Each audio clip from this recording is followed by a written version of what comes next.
Welcome to the Evolve, Move, Play podcast, where we bring you the most interesting and enlightening conversations around movement practice and how you can become the most heroic version of yourself through pursuing movement that's relevant to your nature.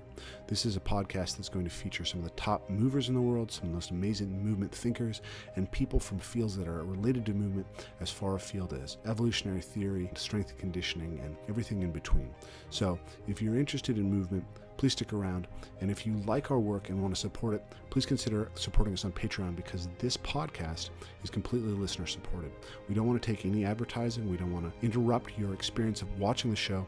So what really helps us get the best thinkers on, have the time to put these together, have the best quality for you guys as far as audio and video, is your support. So please consider supporting us and enjoy the rest of the show. Mark, welcome back to the Evolve, Move, Play podcast. How you doing? Always a pleasure, man. It's one of the rare opportunities for me to be not the most manly, good-looking, rugged guy in the room. So always a pleasure to see you, Mr. Rafe. Thank you. So a lot has happened since we last had you on the podcast. So our last discussion was on building an ecology of practices. And that's been great. That's really, that conversation and talking to John Vervaeke's really moved on, actually. I did a new graphic image kind of based on that, and a couple of others actually got a designer to work on them. I kind of think in pictures. So yeah, that was really helpful, that one. Awesome. Yeah, it's been a continual source of inspiration for me. I've been chatting with John as well. And then of course, that's actually one of the podcasts that I've been recommending most frequently when people ask. It's like, go check that one out. So if people haven't seen that and they're seeing this for the first time, that one's really a good place to start. So that's really cool. I'm glad to have you back. Since the last time we spoke, I've actually come and partaken in one of your workshops. I had your big hairy ass for 5 days. Yeah. It was good, man. I love spending time with you, and you lapped it up, and it seems like you've integrated some of it into your own work. So I'm happy to hear that. Yeah, I have. Let's definitely kind of dive into that. But before that, the other big news is you are publishing a book. I am. ADHD Boy has finally written a book after several half-assed attempts. And one of my people collected all my best blog posts and said, look, this is basically a book, which was a lie, but it was a good lie. And now I kind of formed it into something that made sense. This word embodiment is trending that I'm associated with, and there's a lot of shit being talked about it. So I was like, okay, let's get a book out that says, what is embodiment? Here's why you might be interested in that if you're a movement practitioner or a yogi or a dancer. Here's some things you might not know. Here's some practical tools and just useful shit for your life. And also, you kind of, at that point, I was like, this is a good book. But I realized embodied teaching is a kind of visceral, emotional transmission. Mm-hmm. It's like trying to make an Excel spreadsheet of why you love your wife. Otherwise, So I was like, okay, I'm going to put a bunch of personal stuff in and put I chose like the 8 most significant moments of my life and put those in a sort of the embodied arc of my life to make it personal, a bunch of poems. And so now it's a really weird, beautiful little mix of bite-sized pieces of theory, practice, poetry, and personal stuff, which actually sounds weird, but I think actually gives the fullest picture of what embodiment is. If you just did one of those things, it wouldn't work. So as a collection, it's designed so you can read it when you're taking a shit. That's how I thought about it. Like each piece is just long enough for a good shit. So that's how I'm imagining the world to look at it, rather than, no one has time to sit and read books anymore. That's why our podcasts are so popular, right? Because they can listen to them running around. So this is a sort of book for people like me who are busy and they just want something useful and practical with a bit of emotional oomph to it too. It's kind of an interesting thing. I was actually thinking about reading it to my wife, like reading it out loud. And I think, you and I both share deep interest in John Vervaeke's work. And, one of the ways that he conceptualizes things that I think is really useful is this division of knowledge into the propositional, the procedural, right? Yeah. Acting it out, the perspectival, and the participatory. And it strikes me that you've written a book, like you might expect that if you're an embodiment teacher and you're trying to make the case for embodiment, there would be a sort of propositional argument laid out through the book. And there's an element of that. Yeah. But what I get from the book is more that it's an attempt at calling forth a perspectival or participatory experience. Right. This is what it's like to live in a dojo. This is what it's like to have trauma. This is what it's like to be in a war zone. By the way, you should read your wife the poem near the end called Kiss. Okay. And just whisper that in her ear. So that's a nice one. And yeah, and also giving people experiences, because talking about embodiment is like dancing about architecture, right? It's the wrong medium in many ways. So there's like little experiments, little things people can try. Mm-hmm. And that struck me as that combination. It's like you're hitting all the bases at once, you know. You're like, I don't fucking know baseball, I'm trying to be American here. Yeah. Like you're seeing it from different sides, you know what I mean? So, and I think that gives a richer picture of what it is than just like, hello, here's my embodiment treatise, you know, I'm going to lay out my embodiment theories, you know. But there's some fucking the clearest thinking for people like you who are eggheads and smart, you know. It's like the clearest thinking about the subject you'll come across. Mm-hmm. You know, just very clear, very lucid, very short. And then a lot of people just want practical shit. Like lists are good. It's got a lot of lists in. It's like, here's how to stay embodied at your computer. Here's some ways to be more resilient. Here's, you know, advice for you boys and young men. Mm-hmm. One of my colleagues, that was brilliant, read it to his 40-year-old son who loved it. And his wife went absolutely berserk at him and said it shouldn't be the corrupting influence of Mark Walsh. I feel like fucking Socrates is great. There couldn't be a bigger compliment than a angry mom who wants to keep her son a boy, you know. So you know, it's just a labor of love. It's all of me. It's what I got. You know what I mean? It's like when you lay it on the line and you say, this is what I got. And it's the best of me, mentally, emotionally. It's my life. Fucking what else do you want? Buy the book. It's quite interesting for me as a friend of yours, right? Like, again, like we talk about, you and I, of course, are going to have a specific dynamic because we meet under specific circumstances, often talking online. You know, we have particular interests in common. So I think that like the side of you I get is often the very propositional, the very intellectual side. And then also the very like, you know, let's man up, let's brawl it out, you know, like. Well, I've got so few like men friends in the space that when I meet one, I'm like, dude, let's just bump. Because it's just rare in the space. You know, I'm around like yoga teachers and shit most of the time. Yeah, you just want to soak up the testosterone fumes. I do. Rafe, I love it. I love it. I love it all though, to be honest. I was just dancing 5 rhythms. I had like half an hour to dance before this. It's my normal Wednesday night dance. And it's a 1,000-year-old church, just 3 streets from my house. And it's got like shit from the Middle Ages in there and like Napoleonic shit from armies. And it's got like New Age stuff from the female vicars who started coming in 20 years ago. And it's got, you know, I've danced in there when I met Daria, and then when I was separated from Daria, and before I went to Afghanistan, and when I came back from Afghanistan. I've danced in that church for years now. And there's a power to that place that's generations back. It's probably a pagan site before it was a church as well. So there's at least 1,000 years of people doing shit there. Yeah. And for me, in my own life, just going there, it's local, you know, it's real local. There's people I know quite well in there. I saw a few friends. And that's different, you know, it's a different vibe. Last night I was doing Systema, I was doing Russian martial arts, you know, that's like a different vibe.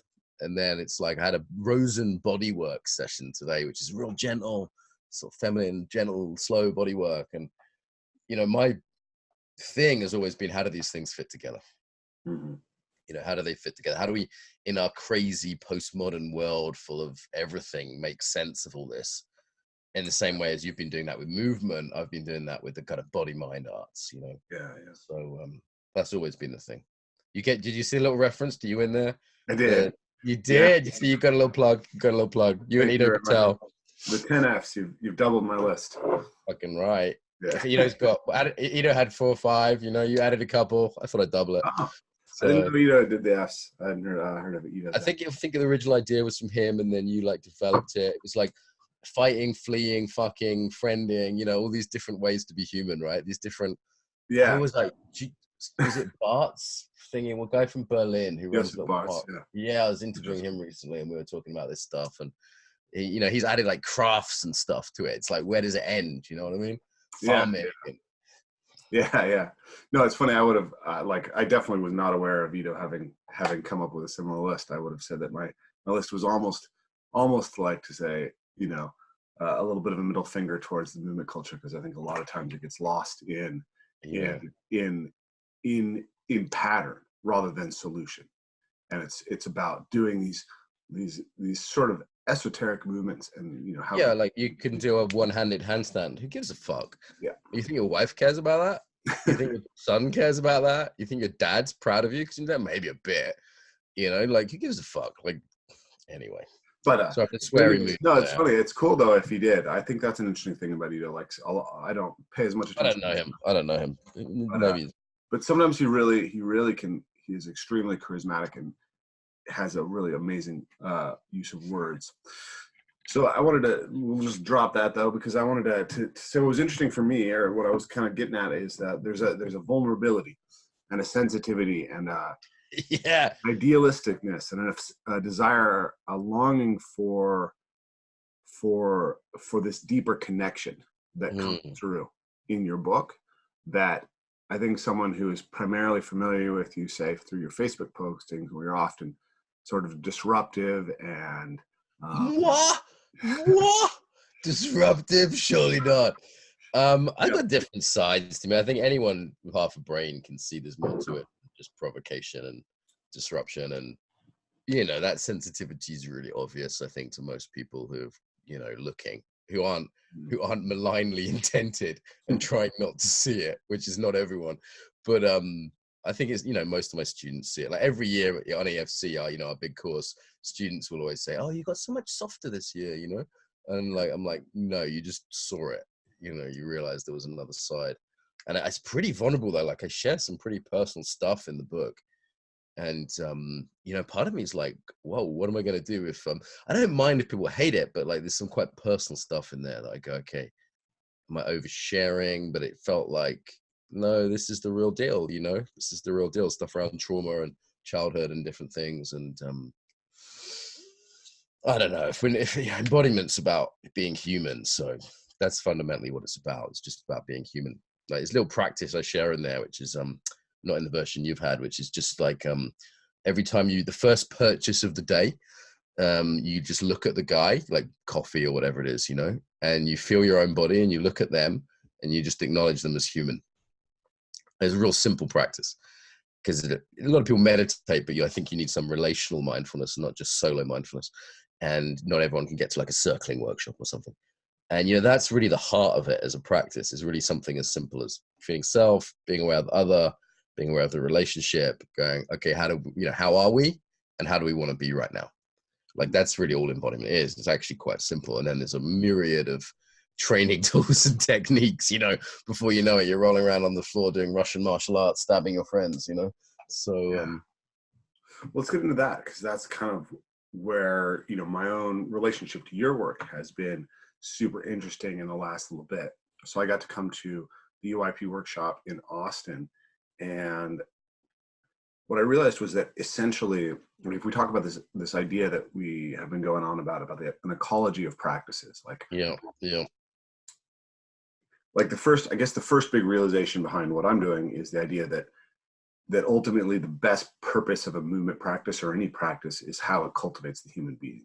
Yeah, developing character, the dough, the dojo version, the dough of your art. And if you accept that idea, it really radically transforms how you practice. Like one thing that becomes obvious is that you probably need more than one practice, because you learn different things from different types of practices.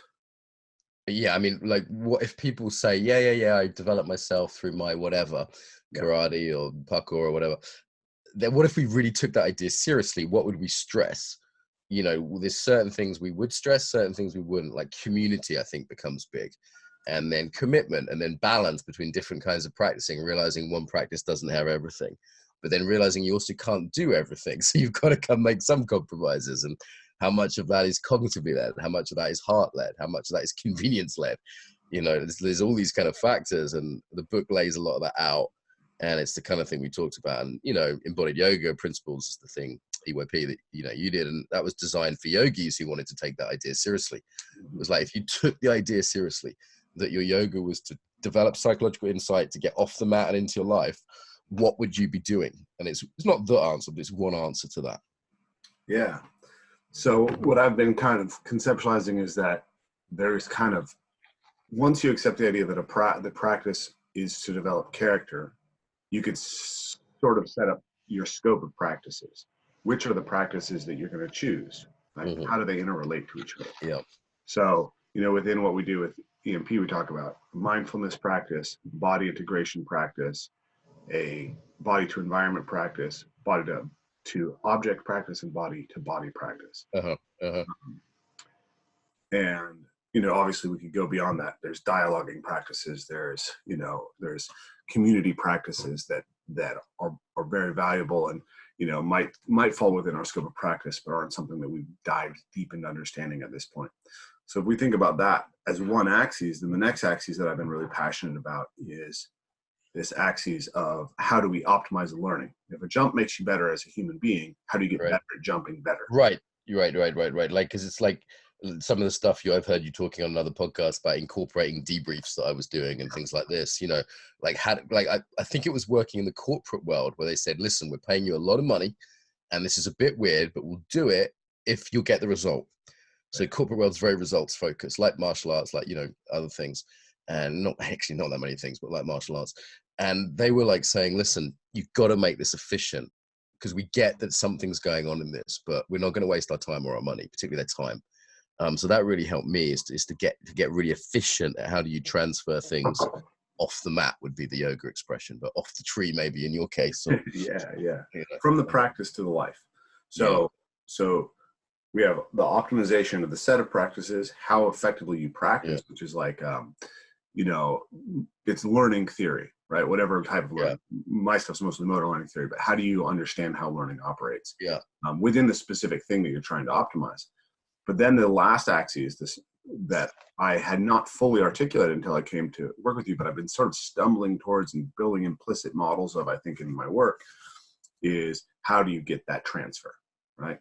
So a jump may have a profound effect on you, or it may have no effect on you, or in fact, all of your practices can be traps that you go to feed your neuroses and to avoid confronting the things that you actually have to do in life. Absolutely. Any of your traps can make you just deeper in neurosis, which is how most people are unconsciously picking their practices on some level.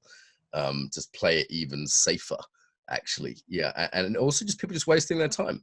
Like if you're really trying to get it off the mat, is what you're doing working? And when you look around and you see the yogis with huge egos or the martial artists who beat their kids and are alcoholic or whatever, you go, okay, is this working?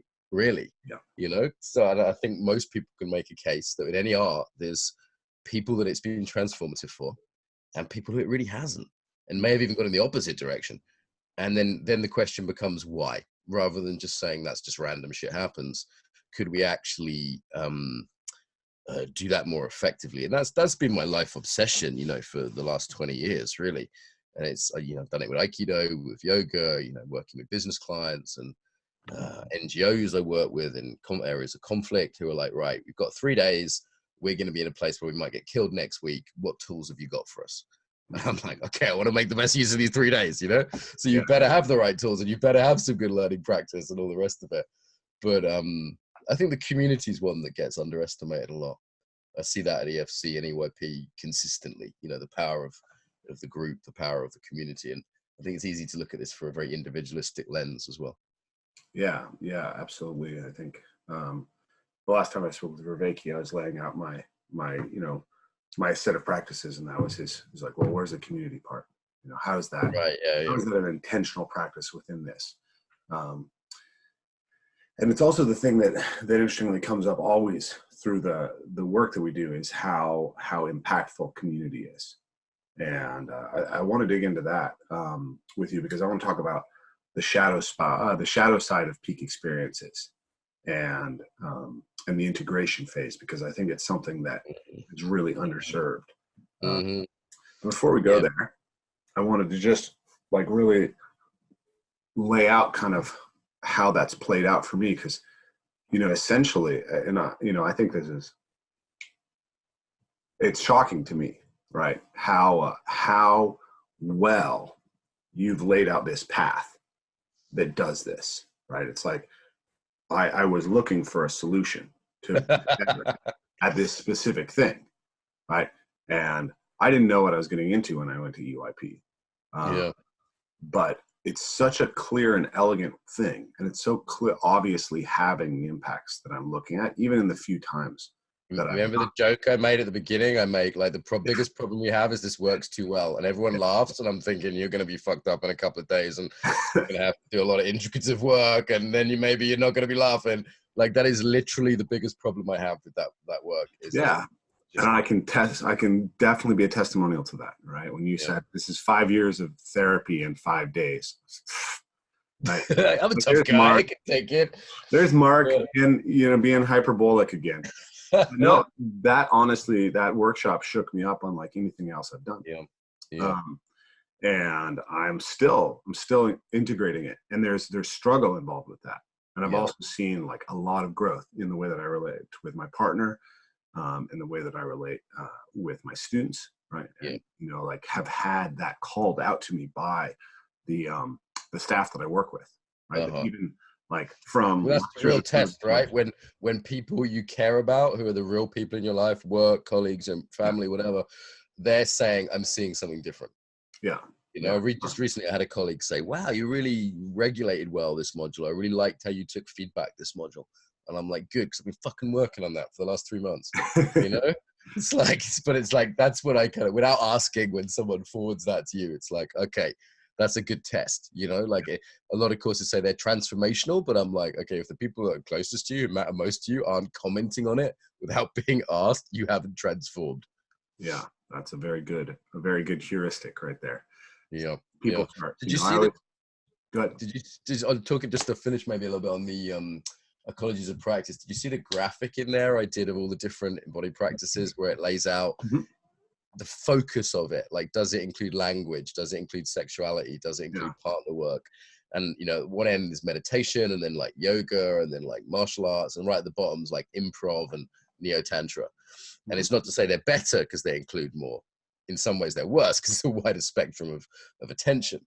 But this, I think this is another way of looking at what you were talking about before, of how refined is the focus.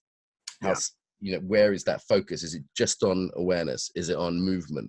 Is it on verbal interaction? And then the problem is this: every time we simplify life, we take something out of the equation that matters. But if we don't simplify life and make it less consequential, right, which is what a dojo is, a place where there's simplification and less consequence, then it's too real and we can't learn because it's just life, it's not practice. And that's the conundrum every time, right? And again, this is why I think you need a spectrum. Because there's just things that if you take them out forever, that's never going to transfer across. Yeah, one of our heuristics that we tend to work with is the idea that you always want to work at the highest level of complexity that allows you to achieve the specific thing you're trying to achieve.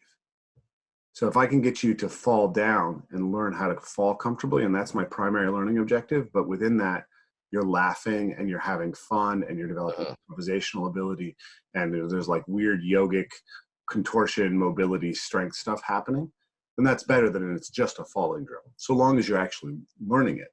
But maybe someone comes in and they're so inhibited that they have to be taken back a step. Right. That's a general heuristic. Like one thing I always say now though is like all of our heuristics fail somewhere. What's a heuristic? Sorry, that's a big word. I don't know. A heuristic is basically any way we can derive a solution to a problem that is so complex that we couldn't ever find the optimal solution. It's not the form of exercise that uses prostitutes, because that's called heuristics. Come on, that was a good joke. I just made it up. Fuck you, Rafe. Heuristics. Gymnastics. I just learned a new word. Thank you very much. Every day is a school day. Heuristics. There we go. I don't have any formal training in learning theory, so this is, sometimes I don't know the words. No, it's fine. I mean, Vervaeke talks about this a lot, and it's a really profound realization that essentially you can like divide the world of problems into two sets of problems. One is well-defined problems, right? And that means that you can search the entire space of possible solutions, and then you can find the perfect one. So building a rocket is a well-defined problem. And then there's ill-defined problems, which is like, no matter the set of possible solutions is so large that it's impossible to search it all. So you have to find some set of things that guide you through it. And those things that guide you through it are always also biases. Which are you? Which am I? I think I'm an ill-defined problem. We're all ill-defined Are problems. we ill-defined problems? The human being by nature is human being is an ill-defined problem. That's being, gonna be that's gonna be the name of my first death metal album. Yeah. So like, you know, we talk a lot about like dynamical systems. Dynamical systems is basically studies of things that are ill-defined problems, right? How do you look at and think about things that are ill-defined problems? Because they're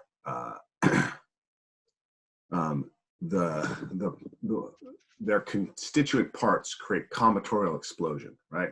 So when the example Rebecca gives is in a game of chess, you have 30 legal moves on average, and you have 60 moves on average per game, which means that the pathways available for the game are 30 to the 60, which is like the number of atoms in the universe. That's a lot.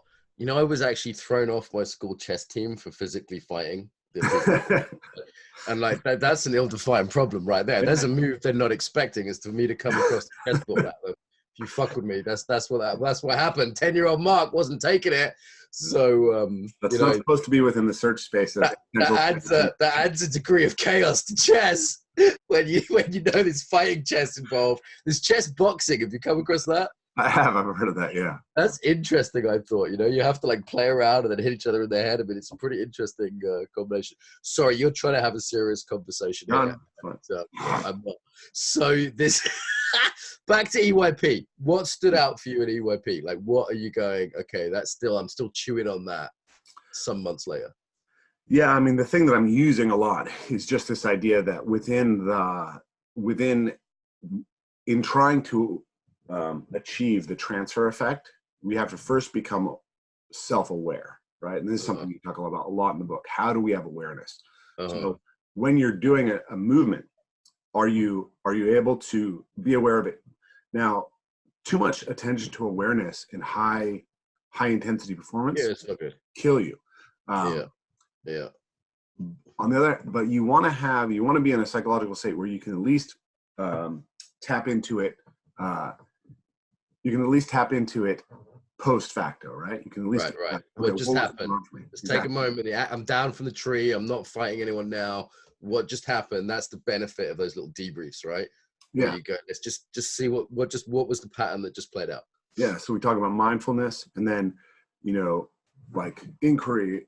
Is that familiar or not? Right? Is what's going on. You won't get awareness of pattern through mindfulness.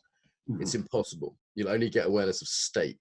So this is an important distinction. Like mindfulness goes to like feel, but there's this shit that you don't feel. It's the taste of your own mouth is the analogy I give, or the comfortable underpants, right?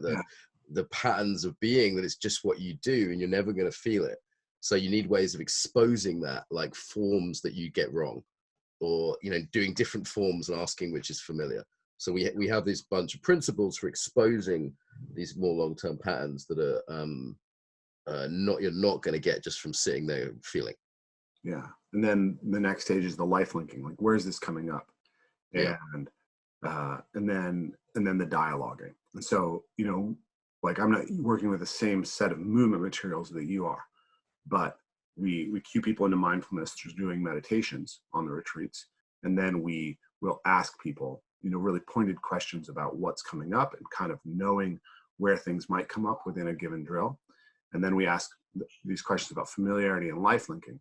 Real easy, right? Whatever your practice, to go, hey, you just took a big risk there. It didn't really seem necessary. Is that something you tend to do? Yeah. Yeah. Like real easy to make that link. And then we, it was very interesting too, because like one question I've had for a long time is I speak very well. And so I can spit a lot of words and people can be very impressed by them. And I can get the conceptualization that way, but there's a certain way in which that overshadows their own insight generation. Yes, they're missing like a coaching methodology would be one where people learn for themselves, they develop their own insight. And if you're like too clever and you get there too quick, they're like, hey, they might have got there in their own words and it'll be more sticky and it'll be more relevant to them. Yeah. The other piece I'd say, Rafe, with you is just hitting people with a lot of intellectual thing isn't mostly what people act upon. Yeah. So like I just taught a marketing session in a training I did. But mostly what I'm trying to do is not get across content. People can get that off video or podcast or whatever. I'm trying to emotionally, that's the poetry. I'm trying to, you know, like it's like sitting down with your wife and saying, here's the logical reasons you should love me again. It doesn't work, right? You've got to inspire her. You've got to turn her on. You've got to like give her an emotional reaction. That's what advertising does. And, you know, like John Vervaeke talks about the sort of bullshit of advertising, but there's that, you know, this is also this positive quality of how we're emotionally lading and connecting things in that personal way. You know, if I'm making a point about being vulnerable, then get naked. Do you know what I mean? If you're it's this like right now it's like, yeah, you can go like blah blah blah blah blah, but it's like unless people are hearing something in this conversation which is viscerally affecting them, then we're wasting their time. There we go. Well, we'll see. I'm good at the propositional. I'm working on the levels. That's good too, right? You gotta have that too. It's good to be clear, you know, like I want to be like a scalpel when I do that and say, this is my definition of embodiment. It's these two things. It's not that. This is how it's different from mindfulness. It's very clear and specific. But that's like the dissecting scalpel mind. And actually, most embodiment teachers are shit at that because it's not what comes naturally to most embodiment people. The other side of their brain is working. Like I'm unusual in the embodiment field that I can have that like discernment quality, because normally embodiment's about accepting and feeling and opening. It's all the yes and none of the no. Yeah, we need both. Right. There's the yin and yang, the two sides of the liberal conservative. Well, so the dialoguing has been super interesting because it's essentially it's brought the insight from the group rather than from the guru, right? And so I've stepped back a lot in the kind of the amount of words that happen at the seminar, and that's been really powerful. It's empowering people, right, to get it themselves. Yeah, and then at this last workshop we did, the autumn retreat in particular, it was like really like what you were just saying. It was like I can give them the theory, I can give them the information, the procedural information about how to fix things in lots of different formats. What nothing else can impact like is being there in person, and that has to be the things that shift people in a participatory way, right? The deep felt and emotional aspects of the work. So yeah, that you know continues to reap very large dividends for me, and that way of looking at how we go from mindfulness through dialogue as a way of insight generation so we can transfer the effects of the practice has been hugely useful for me. So that is, and yeah, and then that's, and I was interested in sharing with you this idea of these three axes of practice and see how that sat with you. Tell me them again. I like it. I think so. It was what you choose to practice. Yeah. Learning, transfer. What was the third one? So the one so it's basically it's kind of like the evolution of my own method, right? The first thing is looking at, okay, what are the practices you should do? The second thing is how should you practice those things to get better at them? And then how should you practice to get better at other things? It can make you better at the jump, and maybe it makes you better at life. Yeah. It can make you better at getting the effect of the jump into your life. Yeah. That's why I see EYP as providing a tool set that I assume there's other things out there, but I haven't seen them. And it's been nothing nearly as efficient, Rafe. Nothing nearly as efficient. And I remember I started off in Aikido doing this. I used to work for an organization called Aiki Extensions, and their whole thing was Aikido off the mat. That was their whole thing. And I traveled around the world doing the stuff with Aikido with them. And then I realized no one fucking did Aikido. So I thought yoga was a much more efficient way to do it. And as some of the students are now, I have students who do like NIA and other things, right? And they're saying, couldn't you just call this embodied principles? And I'm like, yeah, I can, but it just happens to be there's a brand around the yoga, and most people who come to it are yogis, like there's a system there which gives them a really easy leg up, because they've already got half the poses, and we're actually doing an online version of that. This is interesting to you, maybe. I open sourced EYP yesterday. So EYP is available to anyone who wants it, and I'm in no way policing it at all. And that was a bit of kind of a brave move, but it was well received yesterday when I put that out in terms of our copywriting. Hey, you look like Che Guevara today, like with your beard and that green shirt. I know he's one of your heroes, so just thought I'd want to point that out, Apparently he used to wear a Rolex. So, listen, I'm making no sense. You're trying to go in a linear direction, but I've been dancing. It's like the book, right? You know, it's like the book. It's kind of like a lot of my teachers are Jewish, and there's like a Jewish tradition of like a plate of spaghetti where it's all like a mess. It doesn't really make sense, and at the end, you've still had a good meal. So it's kind of like that with this. Let's talk about sacrifice. Can we talk about sacrifice? That's a theme that's really live for me around the book, and I know it's one of your favorites. Yeah. Yeah, I mean, I guess we're both in the same situation, in a similar situation right now. We're in a situation where we're building something that we believe has really profound potential to affect people. Yeah. And the demands of actuating that are often kind of cutting into our own ability to do the regulation and the caretaking and the, living it that we would like. Let's face it, we both look like, I sound like shit today. I've got a cold and you look like shit. So it's... You just told me I look like Che Guevara. I think he's like a famously handsome man. Like you need a Rolex. You're like I look like Che Guevara with tuberculosis. You're like him at the end when he had asthma and the CIA were hunting his ass. Like I'd play that as a board game, like hunt and kill Che Guevara. Okay, so yeah, so there's this kind of, I want to cut the shit, right? There's this myth that we're supposed to do all the mindfulness and have great self-care. And as an embodiment person, it's almost like a pressure. You should be like so tuned into yourself that you know your edges. And that's really good stuff. I teach self-care, boundaries, like getting a good night's sleep. I had my body work today. I managed to find half an hour to go dancing before this interview. I do the shit, you know what I mean? Like I do the stuff. And I'm not unintelligent. I listen to my body. I try and find my edges. And let's be honest, do you know anyone who's achieved anything in their life, maybe just fed their kids, but achieved anything in their life, who hasn't at some point in their career, at least for some periods, worked in a way which is unsustainable to the point of brutality? And I just think this is what men do really well. We sacrifice. It's one of my friends was talking the other day. I said, what do you like about your dad? She's like, oh, dad's the one who drives all night when everyone else is too tired to. And I had images of her old dad, driving. He kind of didn't want to, but that's what he was sacrificing. So his daughters, who are old enough to drive themselves, are sleeping in the back of the car, And my mate's around today, and he's working on the website for this Embodied Yoga Principles online training. We've spent 5 years getting to this point, and he's tired, man, and he's sick, but he's still coming to my house. And his wife's saying, hey, what's going on? You're working with Mark, when's the pay coming in? And he's really working on it. And he's loyal to me, to the work, but he's also trying to provide for the people he loves. And this is so old school, but it's just what it takes. Like I'm bleeding from a couple of orifices right now to finish this book. Like that's what it takes. And it's not easy to finish a book. It's like a 90s action hero. Every time I think it's dead, it kind of comes back to life and I have to shoot it in the head again. The next chapter needs another edit. And everyone who's done a PhD, anyone who's built a business, I imagine parenting is easy, but that could be like this, like anyone who's done anything has had to suffer a little bit and has had to sacrifice. I've barely had time to masturbate in days, Rafe.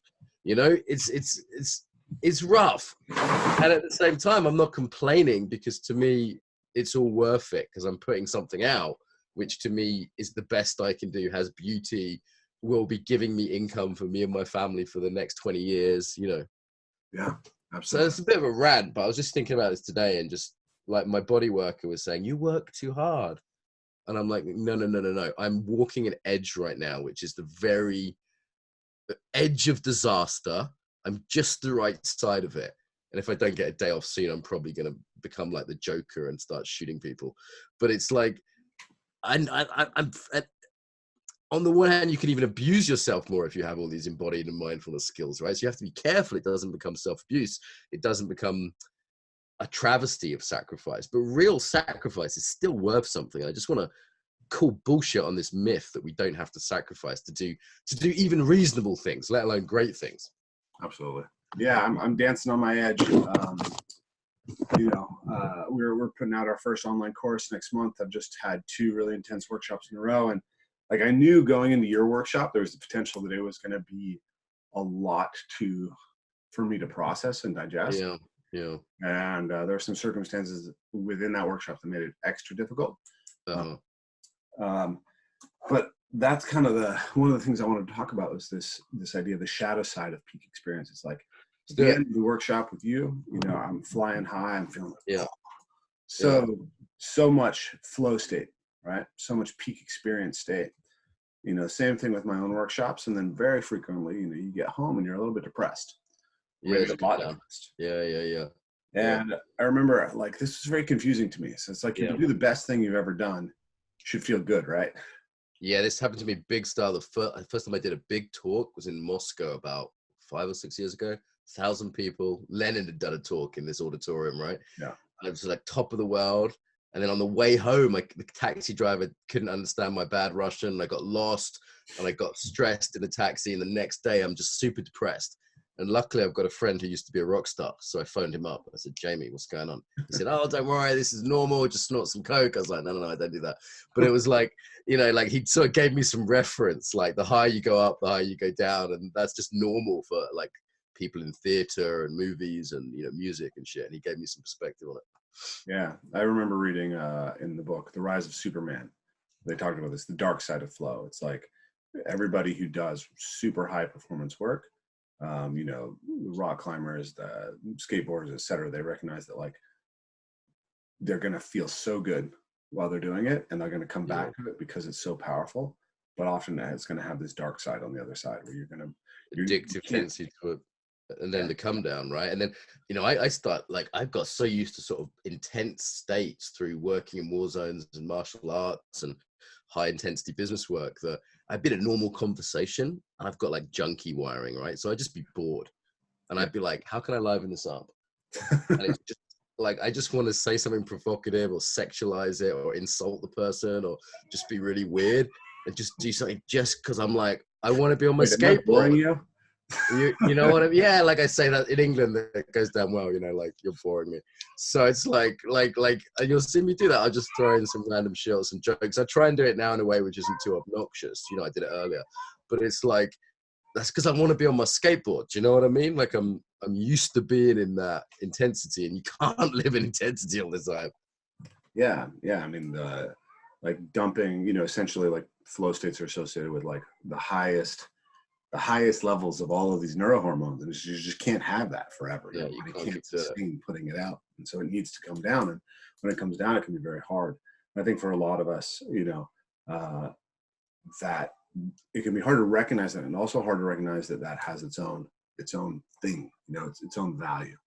But one of the things that I always worry about in this type of work, so you had a really nice breakdown that you use in the EYP. You say that coaching disturbs your equilibrium and therapy helps you find it. Yeah, so I'd say it's good to know if you're doing disruptive work or calming or soothing or healing work. And I'm just typologically, and what I'm good at, I'm not a healer.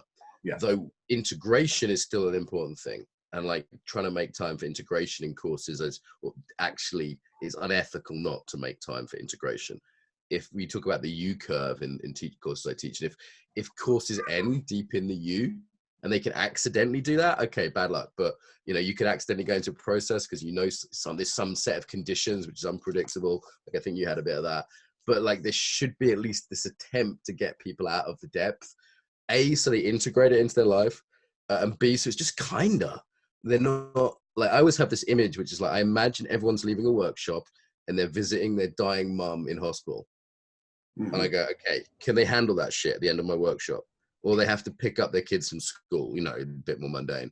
You know what I mean? Like if they're in an altered state, I don't know. I see a lot of state chasing in workshops. Like, Five Rhythms, where I've just come from, is absolutely notorious for trying to get the high, trying to get the state. And I think the other piece is skills transfer. So often I'm thinking in terms, skills acquisition. So thinking in terms of skills rather than traits.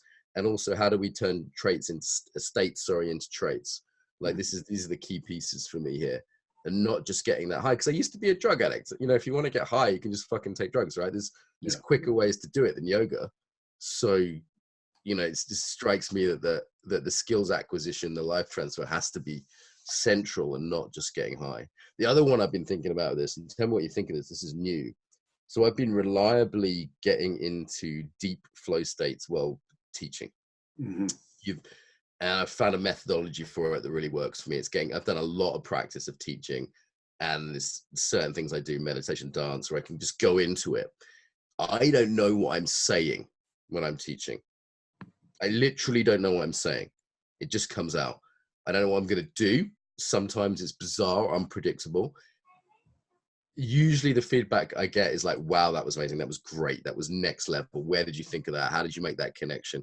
And I mean, real flow states, because I think people often have started to confuse just enjoying themselves and being a bit in the moment with real flow. Sure. It's actually quite a difficult and rare thing unless you're an extreme athlete or something.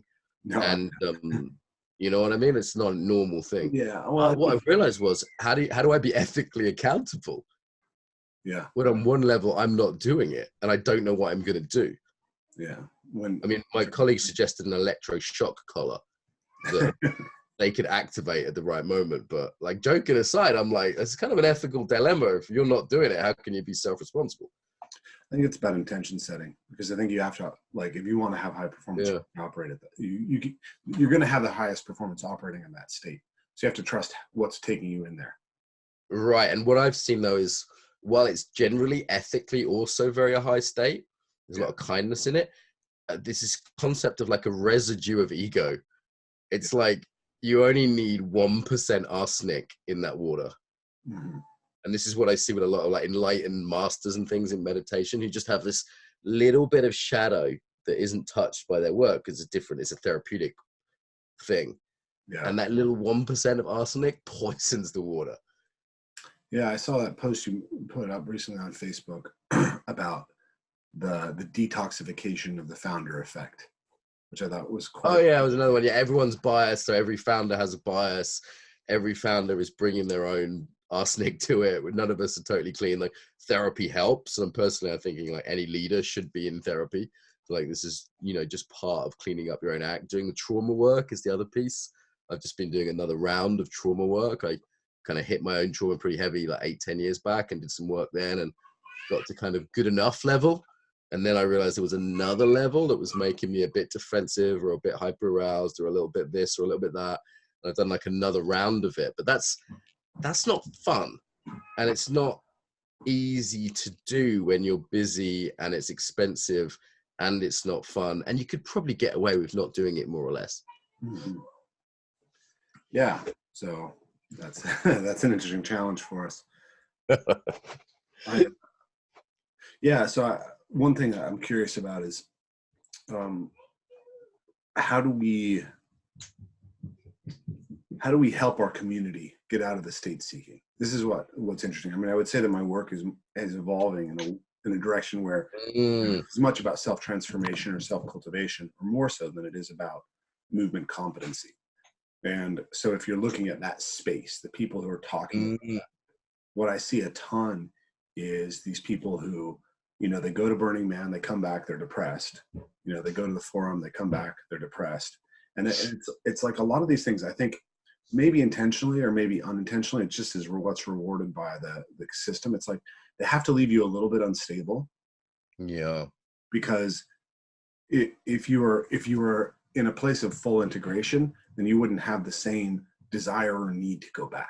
Right. It leaves you hungry. Leave them wanting more in show business, right? Yeah, you want to leave them wanting more, and unfortunately, it's like a lot of what peak experiences are. It's like breaking your frame, right? Flow state is allowing you to break frame, see things from new perspectives, new insights, which is great. But if you break somebody's frames too much, you just completely disturb them. They have nowhere to stand anymore. Sure. And that experience can be extremely cathartic. And when I was teaching CrossFit, they talked about any assholes workout. It's like, it really doesn't take any intelligence at all to get someone to sweat in a workout. Right. I feel like crying is like any asshole self cultivation technique. Yeah. I mean, it can make anyone cry. It can make a room full of people cry.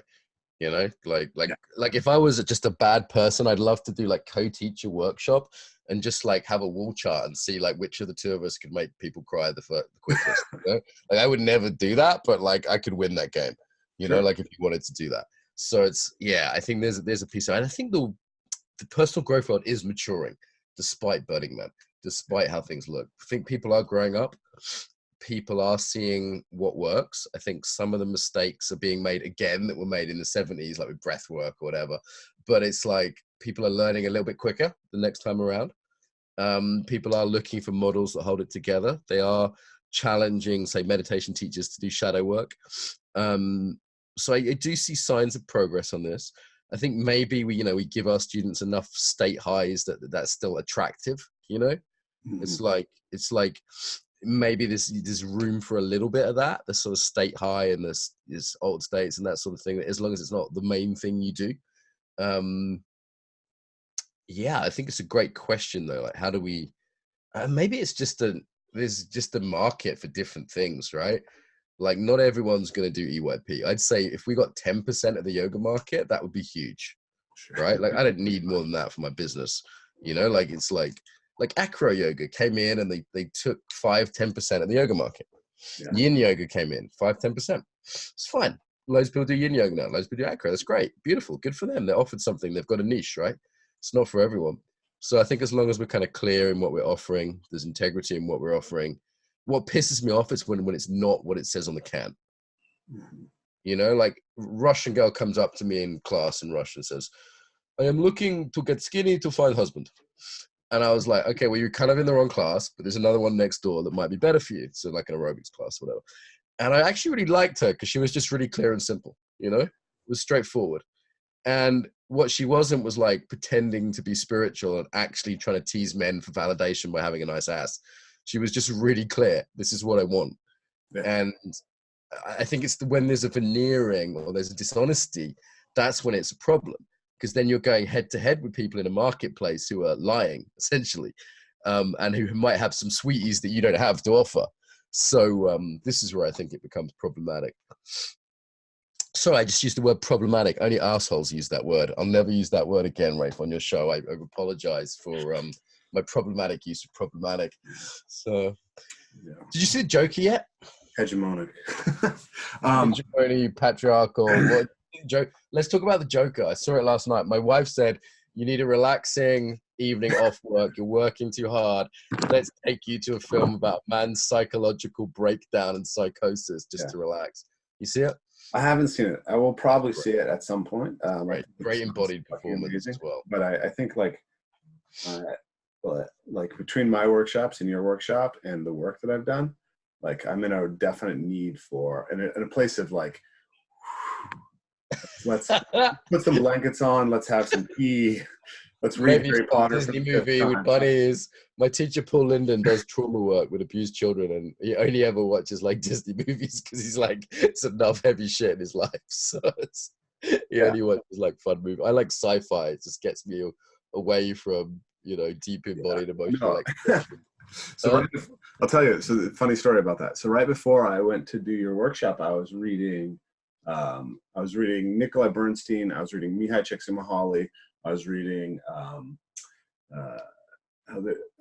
Catching Fire by Jamie Wheal and Stephen Collins. Yeah.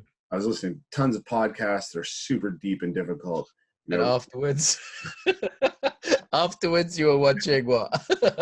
Watching TV, watching American football, listening to hip hop. In the 2 months after I came to your workshop, between your workshop and Return to the Source, I read 8 fantasy novels. Great. I stop people reading smart books. That's my life work. Like, which ones did you read? You got any favorite authors there?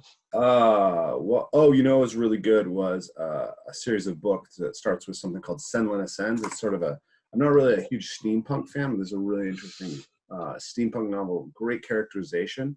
Like one of my kind of pet peeves in fantasy literature is extremely left-wing oriented, right? It's like the current. It's about future possibilities. Star Trek is like this communist utopia. It's funny because traditionally, like, there's this distinction between sci-fi, which is future-oriented, progress-oriented. Yeah. Fantasy, which is often sort of about a utopian vision of the past. It's really okay. In my opinion. Tolkien, of course, is an arch conservative. Lewis is a conservative. But modern fantasy has become very, very associated with like the social justice left. And so you can't write a fantasy novel now without having, you know, like a 5'3", 100-pound woman who defeats every man in single combat, right? I think that's a realistic view that young women can aspire to, Rafe.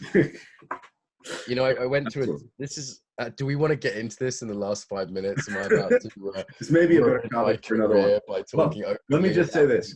You and I can have a conversation about polarity and understanding and like recognizing the different constraints that men and women have and why that provides a more real embodiment and a place for healing in another conversation. But I just wanted to say this about Seven Sense. They have some badass female warrior characters, but they're really, really well done. They don't come across as if you wrote a male character and then just changed their pronouns and gave them tits and had people admire them. And that's fine. My wife's Ukrainian. My wife could kill your wife. Just, you know, like my dad could beat up your dad. We've got a new version of that game. If you have a Ukrainian wife, you win. My wife's been training Muay Thai for a long time, and she's extremely strong. My wife survived generations of starvation.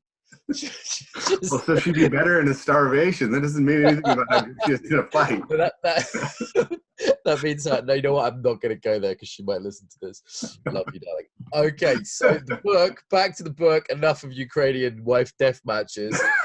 So I'm going to plug this shit. I've been in America. I know how to do this. So if you go to theembodimentbook.com, you can get a free chapter, and there's some of the graphics we've been talking about and quotes from John Bavacki and about 30 other embodiment teachers saying it's awesome.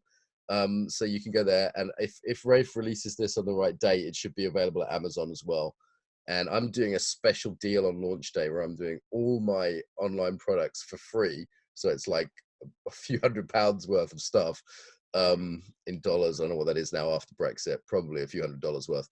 And that's for free on launch day. So if you're hearing this on, let me get the date here. If you're hearing this on this, I should know this off by heart by now. There we go, the 28th of November. Then you can also, if you buy it, just email me. I'll send you a code. The code is free shit. Oh, I shouldn't have said it. It's another code, and you'll send you the code, and you'll be able to get all my stuff for free. But basically, in theembodimentbook.com. I'm tired. It's 10 o'clock at night, Rafe. Was that a bad ending? I'm supposed to do this like American call to action. I don't know, man. Theembodimentbook.com. There we go. Go check it out. Thanks for having me on, Rafe. It's always fun. Yeah, absolutely. And when we stop pressing record, I'll tell you some real shit as well. I couldn't. Mark, always a pleasure. I cannot recommend it highly enough that people check it out. It's really, I've been reading it, and like I said, I'm going to read it to my wife for instead of TV. So it's gonna be good. I don't want to know what happens, man. I don't know, but if there's a kid that happens, you're calling it Mark, whether it's a boy or a girl. That's the only conditions there. Okay, man, it's a pleasure. Always. Thanks for listening to the Evolve, Move, Play podcast. If you want to support what we're doing, make sure to like, share, subscribe, and hit that notifications button so you know what's coming up. And of course, the biggest support you can give is to become a Patreon supporter. This is what's going to allow us to grow this platform more than anything else. So this is entirely listener supported, and we really appreciate your support. And we look forward to talking to you again soon.